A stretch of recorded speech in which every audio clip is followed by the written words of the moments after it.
So we are going to do Disciples in Community. This was, when we first talked about it, we talked about foundations of Christian community.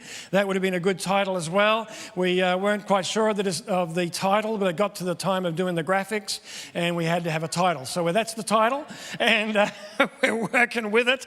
All of our millions of followers online are now just waiting with bated breath for what our title is so they can download the series. It's really not that important, is it?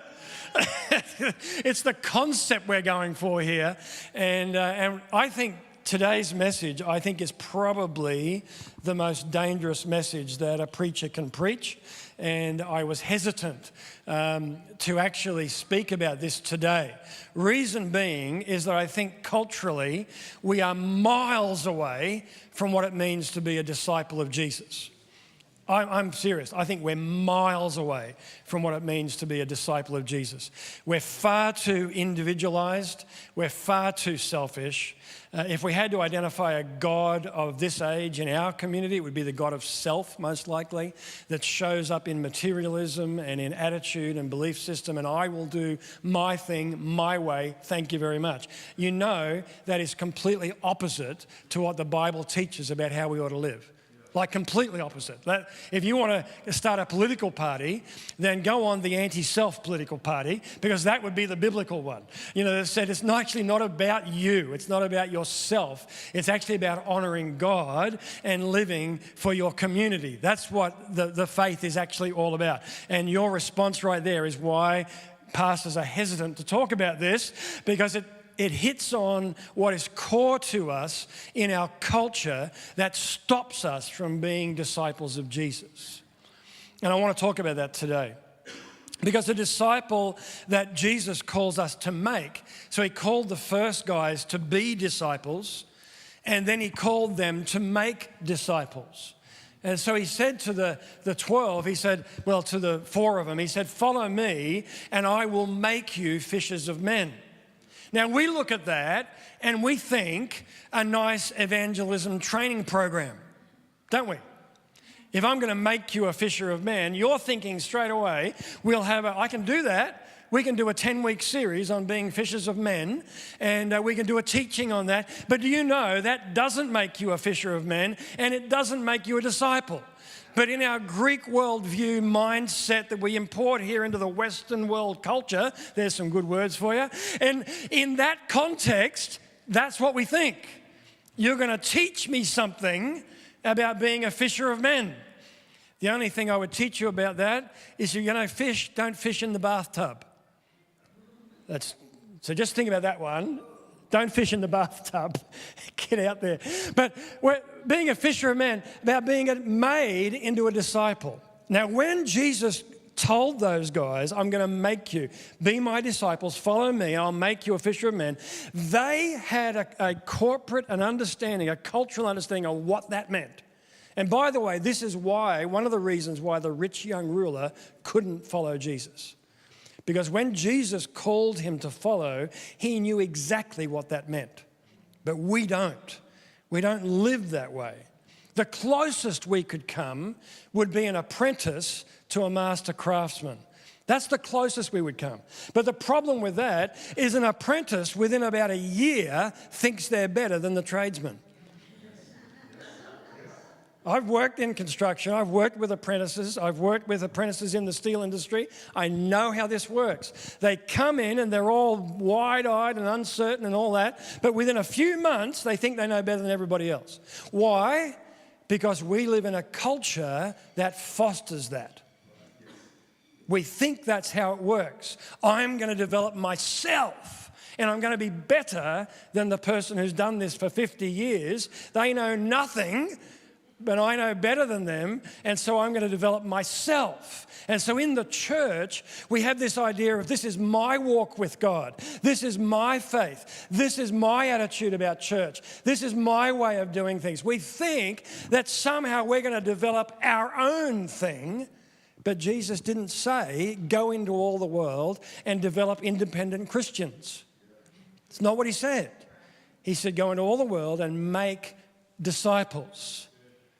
Now, a disciple in the first century Judaism was someone who was chosen by a rabbi And they literally had to live and work and serve with that man, always men, with that man. The old joke of the disciples is that it's a bit crude, but anyway, it's an old joke. Was that the disciple would say, I want to stand outside the bedroom of my rabbi because I want to do everything just like him. That's just Weirdsville, isn't it? But that actually reveals exactly what the nature of discipleship was. I want to do everything exactly like my rabbi.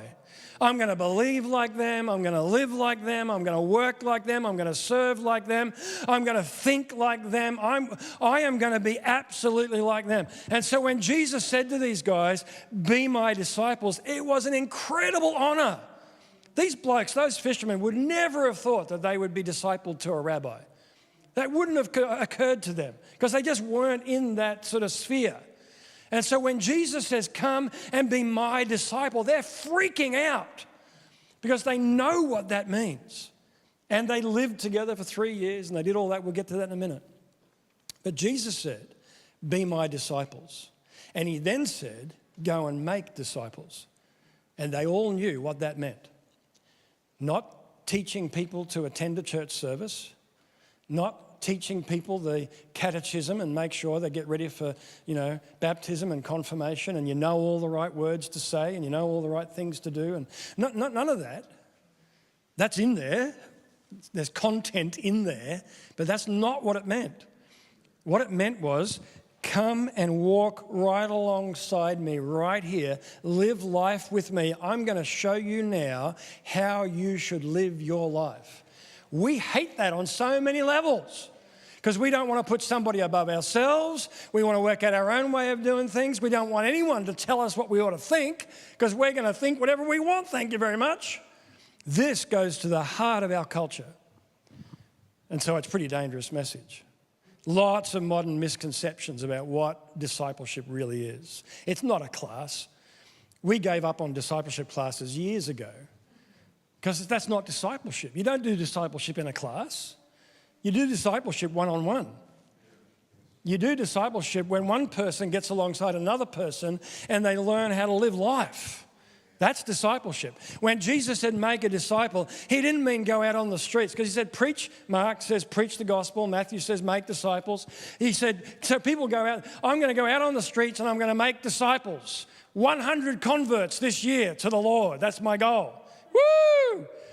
Well, they're not disciples. They might be some kind of decision. I'm not completely against it, but that's not a disciple.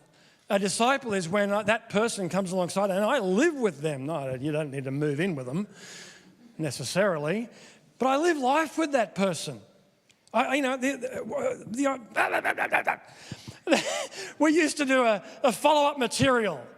Man. And I remember doing follow-up. I'm going to meet these people I don't know from a bar of soap, and I'm going to go and meet with them once a week, and we're going to do a little Bible study that tells them how to live the Christian life. And they might show up on Sunday or not. I might sit with them or not. Who knows on a Sunday what's going to happen. And that's discipleship?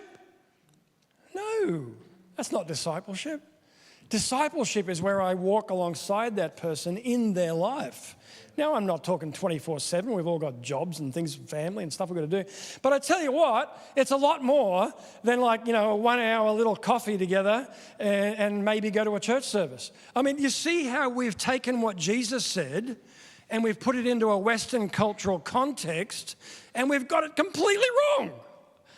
We've said it's a series of lessons. You can even do it online. You don't have to be with somebody. You can just do that online. Do those discovery studies. How do you do a discovery Bible study online? That's a good trick, isn't it? Because a discovery Bible study is 2 or 3 people sitting together, sharing with each other what's God. Now, you might do an online group. That might work. But you can't do one of those online level studies where I saw this video and I clicked that box. And that's not discipleship. It's madness. So Jesus said, make disciples. I'm getting a bit excited, but anyway, so be it. So the commission was make disciples, and then he put a command to that. And his command was not, get your Bachelor of Theology. Well, that's a good thing to do. It wasn't go to Bible college. By the way, I'm going to give you a new commandment go to rabbi school and make sure you get all the right theology. No. When Jesus was trying to build a context for making disciples, what did he say? A new commandment I give you, that you love each other as I have loved you. That's the kicker. I don't mind loving people, but how am I going to do it like Jesus did it? Are you kidding me? Love like I have loved you. That's what he said to him. And he went on to say, by this, all will know that you are what? My disciples. My disciples. That's why later on they were called Christians, which means little Christs, because people recognized that they were like Jesus. It's why when Peter denied Jesus, they said to him, surely you were with him. They recognized this was a disciple of Jesus. He didn't wear it. He didn't have a devoted thing on his jumper. He didn't need that. Didn't have that. He had Jesus in his heart. You know what I mean? They knew that they were disciples. And he said, love each other as I have loved you. Then people will know that you're my disciples.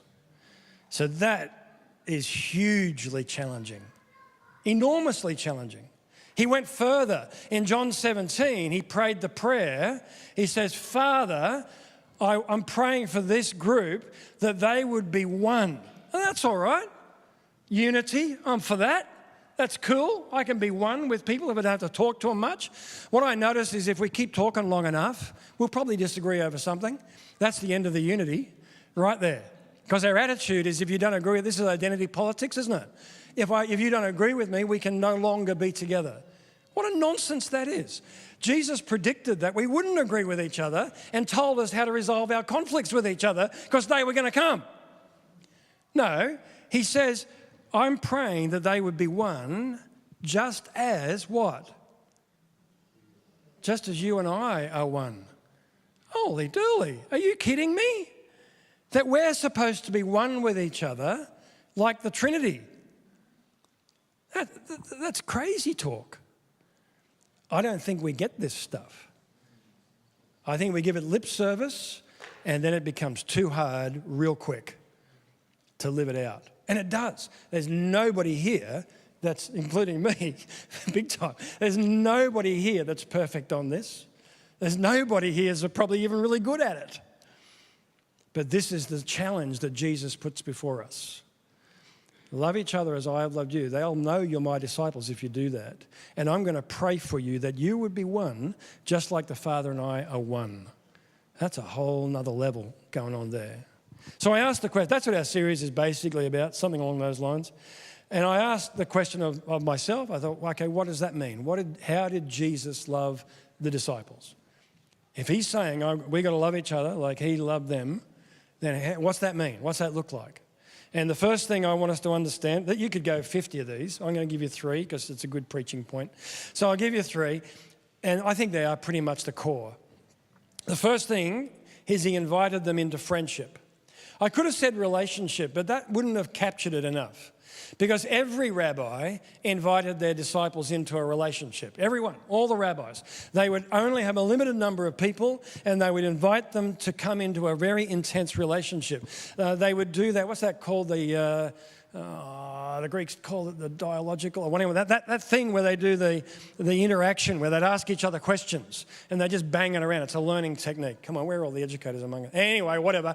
And they'd have this learning thing where they just keep bouncing questions off each other, and it was done like that. It wasn't a teach. It was this interact. Someone help me there. No, it wasn't a teach thing. It was an interaction where they bounced. So all the rabbis invited them into that. But have a look at John 15. This is what Jesus says. If you want to get this, you read John 13 through to the end of 17, and it covers the whole deal. But anyway, we'll do bits. John 15, verse 12. You with me? You feel like leaving already? That's all right then. John 15, I'll go a bit harder then. John 15, verse 12. This is my commandment, that you love one another as I have loved you. Greater love, is that the right one? Am I reading the right one? Yes, good. greater love is no one than he lays down his life for his friends. You are my friends if you do what I command you. No longer do I call you servants, for the servant does not know what his master is doing, but I have called you friends. For all that I have heard from the Father, I've made known to you. There it is. The Father and I are one. Now we're going to be one, and we're going to make this really close. So he calls them into friendship. You didn't choose me, but look at this. I chose you and appointed you that you should go and bear fruit. Your fruit should abide. So whatever you ask the Father in my name will give it to you. These things I command you so that you will love one another. There's so much going on. Not just relationship, but friendship. We're going to actually live this life together. And out of that comes a guarantee of fruitfulness. That if you will actually walk in friendship with me, then there'll be fruitfulness in your life. Now, I don't want to take this too far, but I'll tell you this. I have noticed in church life that those who commit themselves to relationship with other believers are most likely the most fruitful. And I believe it's because of what Jesus says here, that he invites them into friendship. And when they're committed to each other and they're loving each other and they're in friendship and relationship with each other, then the fruitfulness that God's got in them is released in their heart and in their life. When someone's living an independent Christian life, they're incredibly vulnerable to attack and failure and drama. Incredibly vulnerable. It's a really high predictor of failure to be isolated and independent. But those who are close in relationship and friendship, God's working in amongst them. I noticed, I did a bit of calculation because I like this sort of stuff. 3 years, about 10 hours a day or whatever it is they live in, 10,000 hours of relationship between Jesus and the disciples. And those who study these things would understand that 10,000 hours is the measure of mastering a complex task. So if you want to be an expert race car driver, you've got to do 10,000 hours. If you want to be a master craftsman, you've got to do 10,000 hours. That's well known. They talk about memory chunking and all this sort of stuff. So he did 10,000 hours with these guys to make sure that they were on the right path. Anyway, the point is he invited them into friendship. And he said to them, okay, now you love each other the way I've loved you. Really? Just let it settle. I think we excuse this. We think, I don't know whether your mind goes there, mine does. I go, there's 120 on the day of Pentecost, and then there's 3,000 got saved, so now there's not much relationship going on. Surely now it's just big stuff, and we're just doing events and teaching and stuff. No, they broke it down all the time. The first century church broke it down all the time into these relationship units. We'll talk about it more next week, but if you're going to get a group of people to function properly together, then you've got to get a group of half a dozen or so, and they've got to spend a lot of time together. I was telling David that I watch because I'm trying to be sympathetic towards basketball. Failing, but I'm trying, And 5 minutes I played basketball with those guys and re-injured a thumb that I injured playing basketball 30 years ago. So basketball's off the table as far as I'm concerned. But I watched, they call it the Redeem team, and it was actually the US Olympic team in 2008. And it goes back through the development of that team. Fascinating. After they had lost the Olympics the time before, and they tried to build this team. And one of the things they kept saying over and over, this team will not function if we don't have the right relationship with each other. And what they did was every summer, after the NBA season, every summer they just got into and they just did extensive training programs together. When they were supposed to have their downtime, their holiday time, they were in there training together, eating together, living together, playing together, everything together, so that the team would perform. Jesus knew that before any NBA coach. He says, you've got to love each other as I have loved you. The second thing I notice about his love for them is that he gave himself for them. In John 15, verse 13, there it says, greater love is no man than he lays down his life for who? His friends. So that friendship was a sacrificial serving of one another. Now, of course, Jesus literally gave his life for them and for us. But it was so much fuller than that. I mean, that's a funny expression. But it was so much more than that. Because in John 13, what had he done? Before he said that, when they came, he took off his outer garment, put a towel around, and he washed their feet. And if you read that, I'm not going to have time to read the whole thing, but if you have a look at that, in John 13 and have a look at verse 17. No, not verse 17. Here we go, verse 15. He says, I have given you an example that you also should do just as I have done to you. And he goes on, blessed are you if you do them. He says, you're supposed to do exactly what I've done for you. Now, we have little foot washing ceremonies, don't we? It's so good. And, we get 6 people out here. We have it set up with a bowl. And who's done a foot washing ceremony in their church life at some point? Yeah, a lot of people. A little foot wash. Woo! We're fulfilling what Jesus said to do. Oh, we're washing each other's feet. What a joke. We don't do this in our culture. Nobody comes to your house and there's a foot washing stand because they've been walking out in the dust and the dirt in their sandals. They've probably got socks on these days with their sandals. And they come in and you've got to wash their feet because they're filthy. And the person who does it is the lowest of the low because you don't want to make yourself unclean and dirty by washing someone's dirty feet. We don't have anything like that.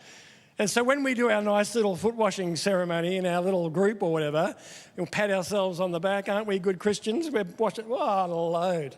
And when we think about it, we need to think about this. In the group that I'm in my cell group, in my gathering group, what is perceived to be the lowest position? What's perceived to be the lowest position? The least noticed, the least celebrated, all of that. What's that role? What's that thing? Jesus is saying, who said what? Kids pastor. Not quite the lowest of the low, but close, yeah. What is that? What is that? You think, yeah, it could be, I don't care. It's going to be different for every person. Because it's probably that thing you don't want to do. Not one of those guys had any idea of volunteering to wash the feet. They all knew that there was no slave there, no servant there, and they all had dirty feet. They all knew it, but they were going to eat the meal with dirty feet because none of them had any idea that they would wash the other guy's feet. Wasn't going to happen.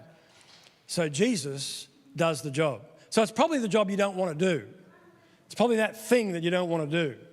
Oh, can I say to you, one of the things I think in modern church is just showing up. I think that's one of the things which is washing feet. Just showing up. Wednesday night with our men's group, there's some Wednesdays I don't want to go out. I've had enough. It's been a long day. I've had enough of that. Got to go and put up with those blokes again for another night. That's when you're feeling bad about it. The times when you're feeling good about it, I'm looking forward to seeing my brothers. But when you're not feeling good, I don't want to put up with those blokes again. I think showing up, Friday morning we have a group and 7 o'clock. Now I'm a morning person, so it's okay for me. But I have sympathy for the guys who are not morning people and they show up bleary-eyed and late. But guess what? They showed up. I really think that's part of it. There'll be little things in people's lives, in group life, in church life. And I ask the question, am I willing to wash someone's feet? We go on mission trips overseas and stuff, and I'm fascinated to watch pastors. Oh my word, taking pastors on mission trips overseas. What a nightmare. These godly men and women who have dedicated their lives to the kingdom of God and will do anything to serve Jesus as long as they can preach their latest message. As long as they get the chance to stand in front of 100 people and guys who go, the country we're talking about today, and they'll go there and they want to teach the house church leaders how to reach people for Christ. I've seen this happen. So you get some Wally from Australia who not much is happening in any of our churches relative to what's going on over there. And he's going to go there and he's going to tell these guys that are seeing thousands saved in the countryside in China, and he's going to go and tell them how to get people saved. Can I punch that guy? Is that okay? Is that all right? Can I slap him around? And it's crazy. I remember taking someone to Thailand And they said, "Oh, we'll do anything that we have to do to serve the church." And when we got there, I can't remember what the task was exactly, but it was sorting through screws and because, you know, in these cultures, sometimes you can't find the thing that you need to find to do the job. Like it takes them all day to find some, you know, like an angle bracket for a rack. You go, surely it can't take them all day. It does. And you'll go to that place, and am I right? You'll go to that place and it won't be there. You'll go to the Bunnings of Cambodia, because we just did this recently. You'll go to the Bunnings of Cambodia and they won't have it. And you go, well, okay, where am I going to go now to find it? Well, you can't find it. So you're going to spend all day trying to figure out how to put a shelf on a wall because you can't find it. It's crazy. So we went to Thailand and they're sorting out a building program. And so we had these guys all day sorting out hardware. A couple of them were okay with that. A couple of them were not okay with that. But they'd be happy to do a foot washing ceremony. What's that thing for you that's about serving those around you? I'm going to finish up. I could go all day on this stuff. But the last one was he challenged them to grow. The loving relationship, the discipling relationship, was one where there was deep heart challenge. And this is the one that we don't do hardly at all. For starters, we don't want to have that conversation. We won't do the preparation in our own hearts to make sure our attitude's right. This is what Jesus said you had to do if you're going to confront somebody, is you make sure you're right first, because you've got bigger problems than them. So if you don't think you've got bigger problems, read 1 John 1, that says if you don't think you have no sin, then you're deceiving yourself. You're not deceiving anybody else, because we can all pick out your sins. No problem at all. You're deceiving yourself. He says, get rid of your own stuff first. And then he says, Peter's the best example. And you know the story. In Matthew 16, Jesus starts to say, I'm going to die and give my life for you. And you know the story. Peter says, this is not going to happen. We're going to defend you, blah, blah, blah. And Jesus takes him aside and he says, what? Get behind me, Satan, because you're not thinking about the things of God. Now, the last time I said that to somebody in church, I've never said that to somebody in church. Can you imagine if you're in a cell group and you're starting to spout some garbage, which happens from time to time in a small group. You're starting to spout some garbage and one of the godly people there says, get behind us, Satan. You're not mindful of the things of God. You going back to that cell group? Not in a million years. But this is what Jesus did. The context of that loving, deep, caring, discipling relationship allowed that kind of honesty between these two men. We see it in John, later on in John's Gospel in chapter 13, he says, you'll deny me. Chapter 15, he says, you'll deny me. And in chapter 21, he restores him back into relationship. Challenge to grow. Let's stand together, we're going to pray.